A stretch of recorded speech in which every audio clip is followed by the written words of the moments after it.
네, 오늘 유다서 17절부터 25절까지 말씀을 중심으로 지켜라 세 번째 시간 긍휼히 여기라 이런 제목으로 같이 은혜를 나누기를 원합니다. 한국에서 몇 달 전에 말모이라는 영화가 개봉을 한 적이 있습니다. 말모이라는 말은 모으다, 말을 모으다 이런 우리 말인데요. 이 국어학자로 유명한 주시경 선생님 혹시 기억나십니까? 이 주시경 선생님이 국어사전을 편찬하려고 했는데 주시경 선생님이 사망한 이후에 이제 모든 관련자들이 망명을 하면서 미완으로 그치게 됐던 겁니다. 근데 영화는요, 이제 그 사람들이 끝내지 못했던 이 말모이, 말을 모으는 작업, 이 조선어 학회를 중심으로 완성해가는 이야기를 이제 그려줍니다. 사실 일본은요, 조선을 식민지로 삼은 이후에 여러 가지 통치 방법을 강구하는데 그 일환으로 민족 말살 정책을 이제 시작하죠. 민족 의식을 말살해서 저항을 잠재우고 침략 전쟁에 동원하기를 원한 것인데 그 일환으로 내선일체, 일본과 조선은 하나다, 이런 주장을 하면서 일본어를 사용하게 하고 우리말 사용을 금지시켰습니다. 그래서 1938년에 학교에서 조선말 사용을 금지시켰다는 거예요. 그리고 조선말을 하는 아이들에게 벌을 주고 엄격하게 관리했습니다. 그랬던 일본이 봤을 때 이 조선어 학회가 조선말 사전을 만들고 있는 행위는 아주 자신들의 정책에 위배되는 행동으로 봤던 것이죠. 그런 어려운 환경 가운데에서도 이 조선어 학회 사람들은요, 우리말 사전 편찬 작업을 계속 진행하고 있었습니다. 그리고 결국 1942년 조선어 학회 사건이 발생을 하는데 일본은 이 조선어 학회를 민족 독립 단체로 규정을 합니다. 그리고 이 조선어 학회에 소속된 모든 사람들을 다 잡아들이는 거예요. 그래서 1943년에 33명이나 되는 사람들이 검거가 되었고 2명이 옥사를 하는 등 엄청난 희생을 치렀는데 그럼에도 불구하고 이 사람들이 사전 작업을 포기하지 않았습니다.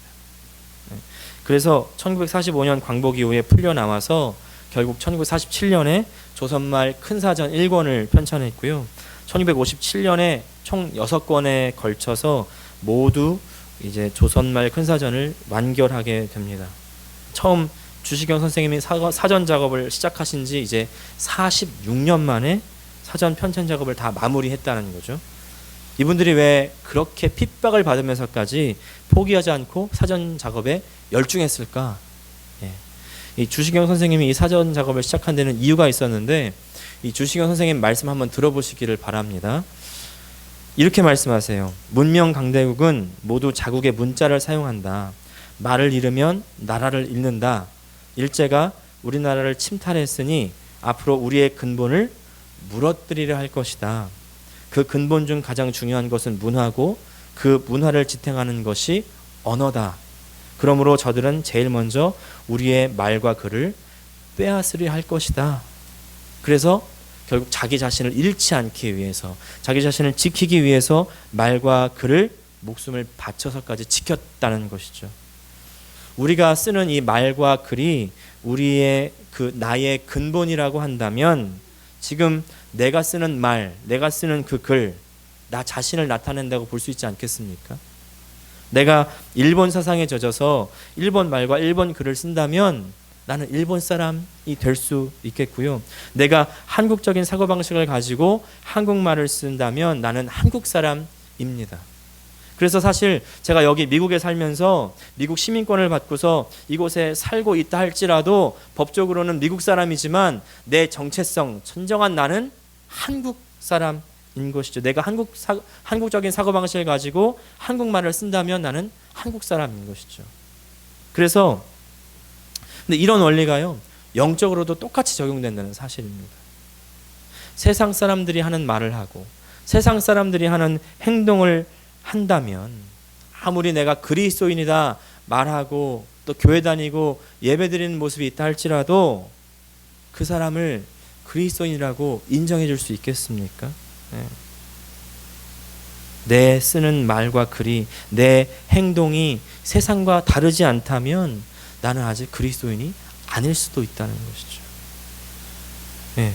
또 내가 아무리 그리스도인이라 얘기한다더라도 세상에 휩쓸려서 그리스도인으로서의 그 생각과 말과 행동을 잃어버렸다면 나는 더 이상 그리스도인이 아니게 될 수도 있다는 겁니다.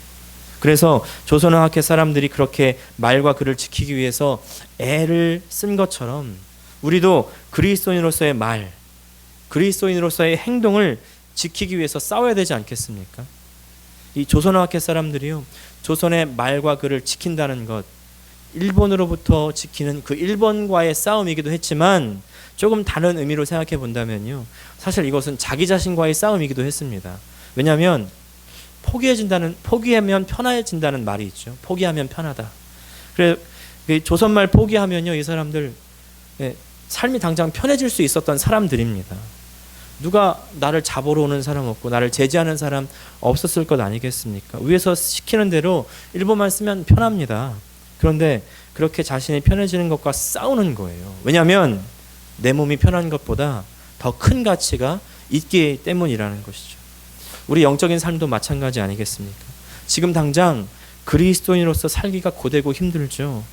그렇게 안 살면요, 누가 뭐라고 하는 사람도 없어요. 또 그리스도인으로서 의롭게 정직하게 살아보십시오. 당장 왜 꼭 그렇게 살아야 되냐고, 왜 꼭 그렇게 믿음으로만 살으려고 하냐고 세상에서 말하는 것뿐만이 아니라 교회 안에서도 이야기합니다. 믿는 사람들이 오히려 핍박해요. 무슨 말이냐면 믿음 지키는 이 일이 사실은 아무도 알아주지 않는 자기 자신과의 싸움이라는 겁니다. 그런 의미에서 오늘의 본문이 너무나 중요합니다. 오늘의 본문은요, 마지막 때 거짓 교사가 교회에 가만히 들어와서 거짓된 것을 가르치고 믿음에서 떠나게 만드니까 조심해라. 그리고 유다는 이 믿음을 지키기 위해서 스스로 어떻게 해야 되는지 구체적으로 우리에게 말씀해 주는 거예요. 오늘 유다가 우리에게 조언하는 것이 20절부터 23절까지 말씀인데 두 개의 중요한 동사로 구성이 됩니다. 첫 번째는 keep, 지켜라. 두 번째는 be merciful, have mercy, 긍휼히 여겨라입니다. 첫 번째, 사랑 안에서 자신을 지키는 것입니다. 우리 20절과 21절 말씀 다시 한번 읽어보겠습니다. 시작. 사랑하는 자들아, 너희는 너희를 지극히 거룩한 믿음 위에 자신을 세우며 성령으로 기도하며 하나님의 사랑 안에서 자신을 지키며 영생에 이르도록 우리 주 예수 그리스도의 긍휼을 기다리라. 제가 2주 전에 유다서 첫 번째 시간 말씀드릴 때 지킨다는 말은 수동적인 의미가 아니라고 말씀을 드렸습니다. 오히려 최선의 방어는 공격이다. 그래서 오히려 분투하고 싸우고 공격하는 것이다. 적극적으로 치고 들어가는 것이라고 말씀을 드렸습니다. 오늘 유다는요, 그 세 가지 방법을 제시를 합니다.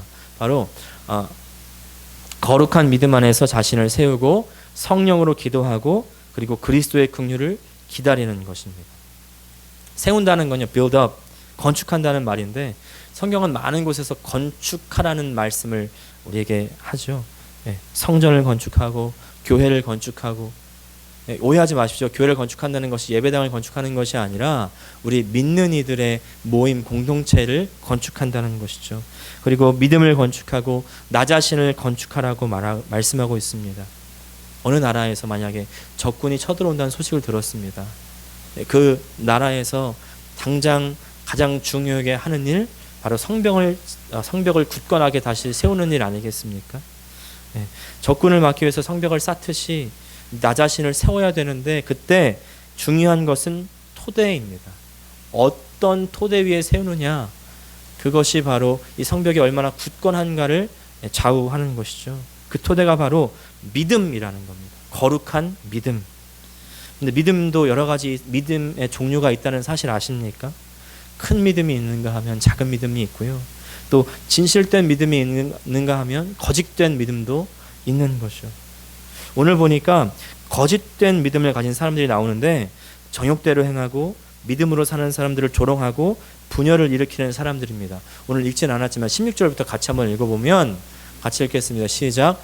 이 사람들은 원망하는 자며 불만을 토하는 자며 그 정욕대로 행하는 자라. 그 입으로 자랑하는 말을 하고 이익을 위하여 아첨하느니라. 그리고 18절 말씀. 그들이 너희에게 말하기를 마지막 때에 자기의 경건하지 않은 정욕대로 행하며 조롱하는 자들이 있으리라 하였나니. 19절. 이 사람들은 분열을 일으키는 자며 육에 속한 자며 성령이 없는 자니라. 이 사람들이 그렇게 행하는 이유가 뭐냐면 그 안에 성령이 없다는 거예요. 성령이 없다. 하나님의 영이 없습니다. 하나님의 영이 없으니까 하나님 마음이 없는 것이죠. 하나님 말씀이 없으니 하나님 마음을 깨달을 수가 없는 겁니다. 거룩한 믿음은요, 무엇으로 가능할까요? 오직 하나님 말씀으로만 가능한 거예요.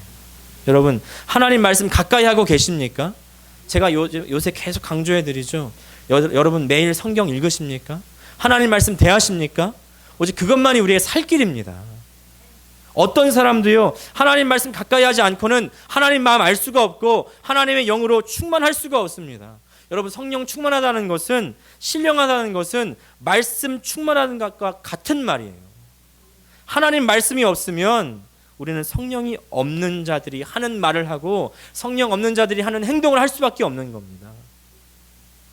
믿음으로 나를 세우기 위해서는 그래서 하나님 말씀이 필수적이라는 것이죠. 하나님 말씀이 있어야 하나님 마음을 알고 하나님의 영으로, 성령으로 기도할 수 있는 것입니다. 여러분, 성령으로 기도한다는 것은요, 뭔가 특별한 기도를 이야기하는 것이 아니에요.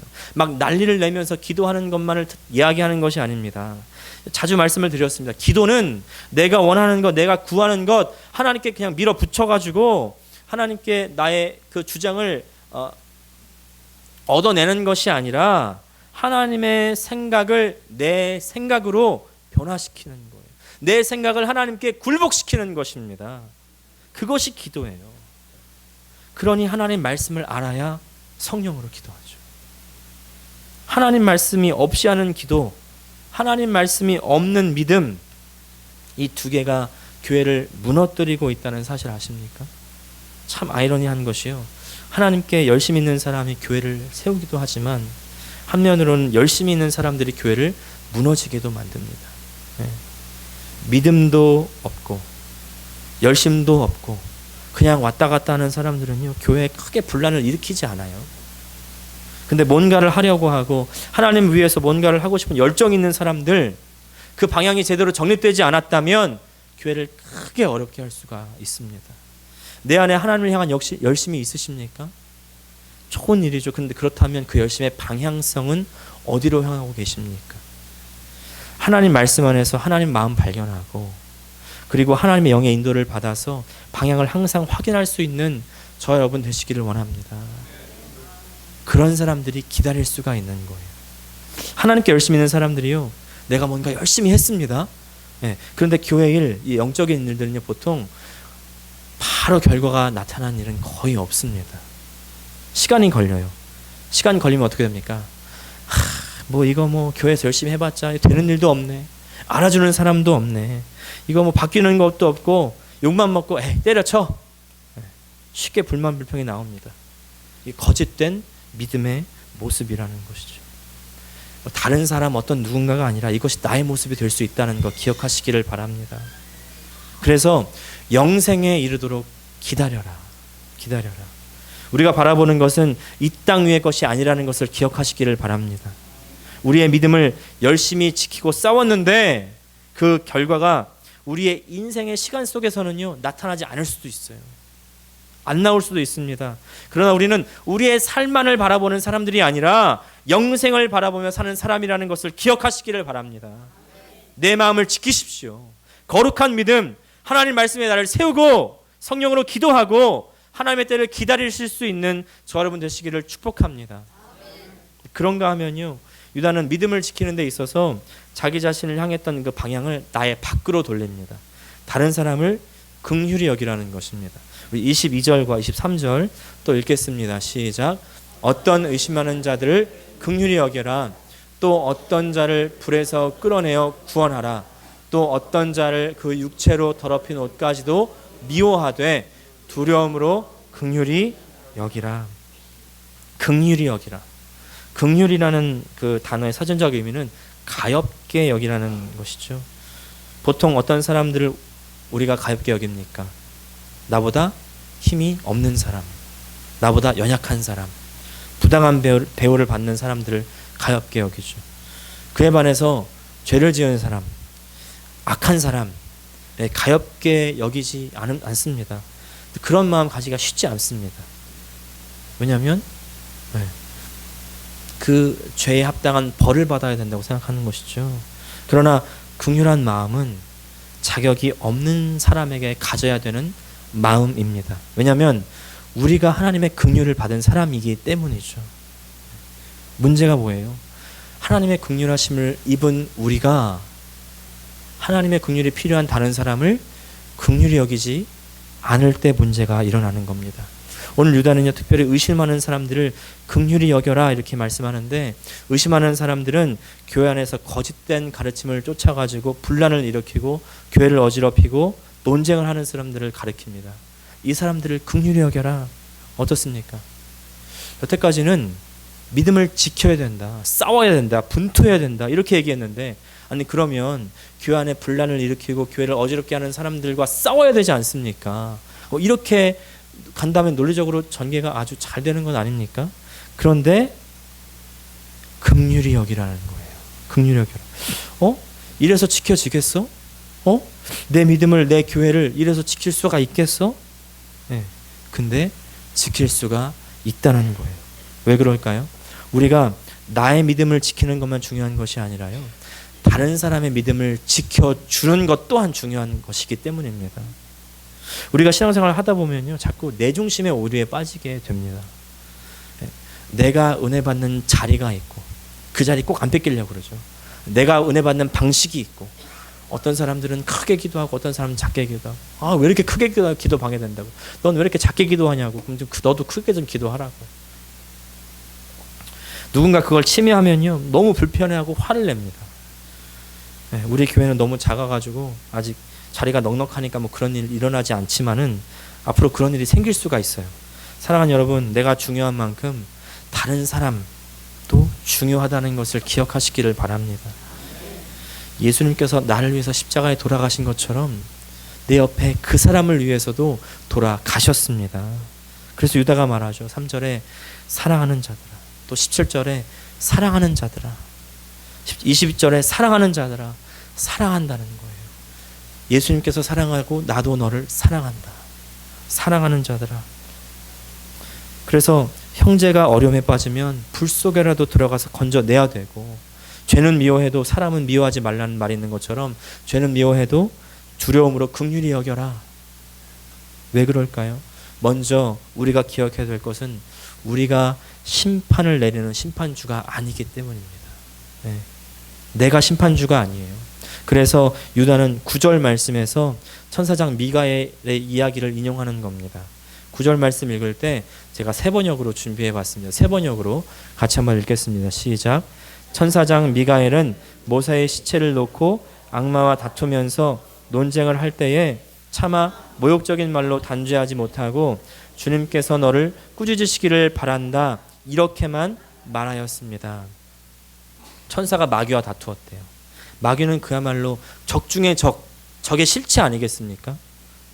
적과 싸우다 보면 어때요? 감정이 격해지고 아주 거칠어지게 됩니다. 그래서 말을 함부로 할 수 있죠. 저주를 퍼붓는 건 보통일 것이고요. 너 죽여버릴 거야, 너 없애버릴 거야, 뭐 이런 말이 난무하는 건 아닙니까? 그럼에도 불구하고 천사는 마귀와 대적할 때 모욕적인 언사를 쓰지 않고 주께서 너를 꾸짖으시기를 바란다, 이렇게 말했다는 거예요. 왜? 천사가 심판하는 심판주가 아니라 하나님이 심판주이시기 때문에 벌을 내릴 수 있는 사람은 하나님이고 천사 자신이 아니라는 겁니다. 교회 안에서요, 근데 어떤 분들은 정의감과 사명감에 불타서 이 교회 분란을 일으키는 사람들을 향해서 자기가 마치 심판주라도 된 양 정의 책제를 내리시는 분들이 있습니다. 네.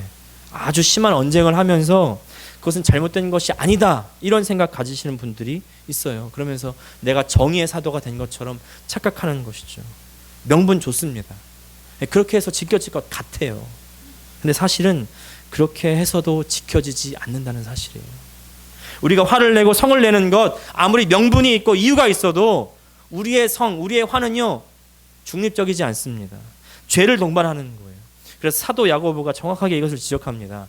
야고보서 1장 19절 20절 같이 읽겠습니다. 시작. 내 사랑하는 형제들아, 너희가 알지니 사람마다 듣기는 속히 하고 말하기는 더디하며 성내기도 더디하라. 사람이 성내는 것이 하나님의 의를 이루지 못함이라. 사람이 성내는 것이 하나님의 의를 이루지 못한다. 내가 성을 내면요, 오히려 사탄에게 기회를 더 줄 수 있다는 것을 우리는 기억해야 됩니다. 이건요, 세상적인 싸움 방식이에요. 마귀적인 방식입니다. 인간적이고 세상적이고 심지어 마귀적인 방법으로 우리의 믿음, 우리 교회는 지켜지지 않는다는 거예요. 그래서 유다는 대안을 제시하죠. 긍휼히 여겨라. 긍휼히 여겨라. 가엾게 여겨라. 불쌍하게 생각하라. 물론 죄악은 우리가 더럽게 여겨야 되지만 기억해라. 판결은 네가 하는 것이 아니다. 하나님께서 하신다. 그러니까 두려움으로 긍휼히 여겨라. 두렵게 여기지 않으면 네가 하나님 자리에 올라서 성을 내면서 죄성을 마치 하나님의 의로운 분노인 것처럼 착각하고 죄를 짓게 될 것이다 라는 거예요. 그러니까 두려움으로 분란과 분쟁의 죄악이 나의 것이 되지 않도록 두려워해야 할 줄로 믿습니다. 그러므로 극률함으로 공동체를, 내 옆 사람을 지키려는 노력은 사실은 자기 자신을 지키는 아주 적극적인 방법입니다. 긍휼히 여겨라. 그렇지 않으면 다른 사람만 구원하고 나는 실패하는 사람이 되어버릴 수 있다는 거예요. 여러분, 모세 기억나시죠?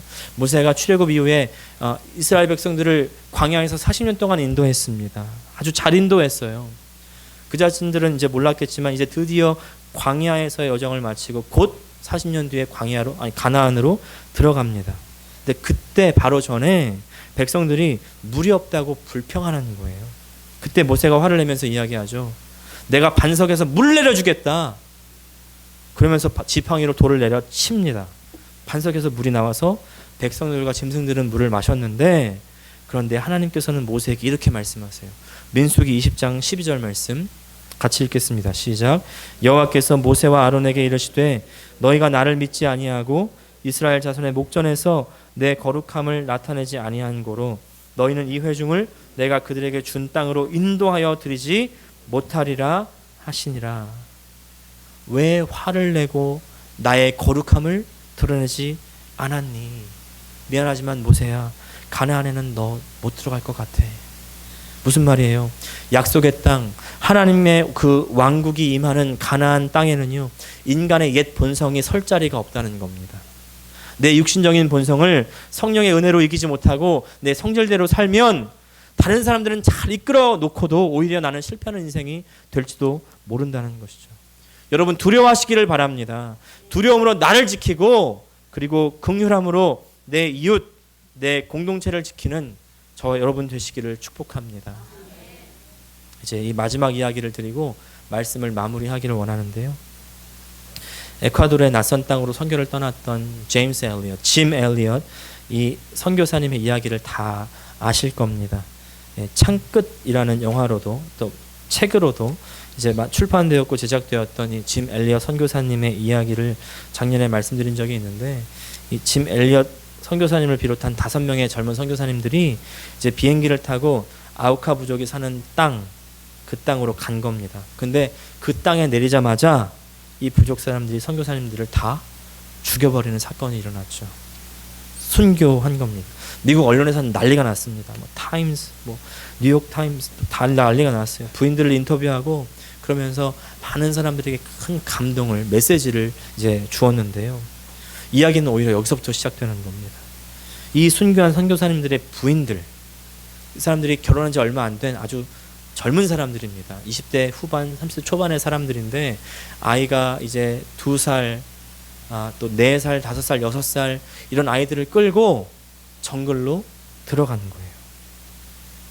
아우카족 마을로 들어가서 남편의 못다한 일들을 이 사람들이 이어서 합니다. 어떤 사람들은 간호사로, 어떤 사람들은 교사로 몇 년간 헌신적으로 일을 했습니다. 아우카 부족 추장이 물었습니다. 당신 도대체 누굽니까? 왜, 무슨 이유 때문에 우리를 위해서 이렇게 수고를 합니까? 그랬더니 이 부인이 이렇게 말씀하는 거예요. 엘리자베스 엘리엇입니다. 나는 5년 전 당신들이 죽인 그 남자의 아내입니다. 그러나 하나님의 사랑 때문에 여기에 오게 되었습니다. 부인의 말을 들은 이 아우카족 가족들은요 감동을 받고 모두 예수님을 영접하게 됩니다. 당시 아우카족 추장이었던 사람이 이제 빌리그램의 예배 가운데 간증을 했는데요. 이렇게 얘기합니다. 우리들은 그분들에게서 복음을 받고 하나님을 믿게 되었습니다. 그 젊은이들의 희생이 아니었다면 우리는 아직도 그렇게 살고 있었을 겁니다. 그분들의 죽음으로 인해 우리들은 빛을 보게 되었습니다. 우리도 오래 살기를 원치 않습니다. 주님처럼 그분들처럼 살기를 원합니다. 이 선교사님들이요 남편이 아무 이유 없이 순교당했을 때 그 부인들이 느꼈을, 아이들이 느꼈을 그 아픔과 슬픔 어땠겠습니까? 그런데도요 저 부족에게로 들어가는 거예요. 왜냐하면 그 하나님의 사랑 때문에. 예수님이 없어서 멸망당하는 것을 볼 수가 없어서 그 사람들을 긍휼히 여겨서 그 사람들을 참으로 지켜주기 위해서 들어가는 겁니다. 다른 사람을 지키기 위해서는 나의 아픔, 내 슬픔, 억울함도 감내해야 된다는 것이죠. 저 부인 선교사님들과 아이들이 그 모든 아픔과 슬픔을 끌어안고 선교 사역을 감당했기 때문에 저 부족이 다 구원받는 놀라운 역사가 일어난 것 아니겠습니까? 뿐만이 아니라 그 선교 사역을 감당했던 그 자신들에게도 얼마나 큰 은혜와 또 복이 되었을까요? 하늘의 상급이 쌓였겠습니까? 다른 사람들을 긍휼히 여기고 그들을 지키려는 그 일이 자기 자신도 지키는 결과가 일어나게 된 겁니다. 그래서 우리 24절과 25절 말씀 다 같이 읽겠습니다. 시작. 능히 너희를 보호하사 거침이 없게 하시고 너희로 그 영광 앞에 흠이 없이 기쁨으로 서게 하실 이 곧 우리 구주 홀로 하나이신 하나님께 우리 주 예수 그리스도로 말미암아 영광과 위엄과 권력과 권세가 영원 전부터 이제와 영원토록 있을지어다. 아멘. 마지막 날 주님 앞에 서는 그날 나를 지키고 또 내 주변 사람들을 지켜서 그날에 아무 거침이 없이 흠이 없이 기쁨으로 주님 앞에 설 수 있는 저 여러분 되시기를 축복합니다. 기도하겠습니다.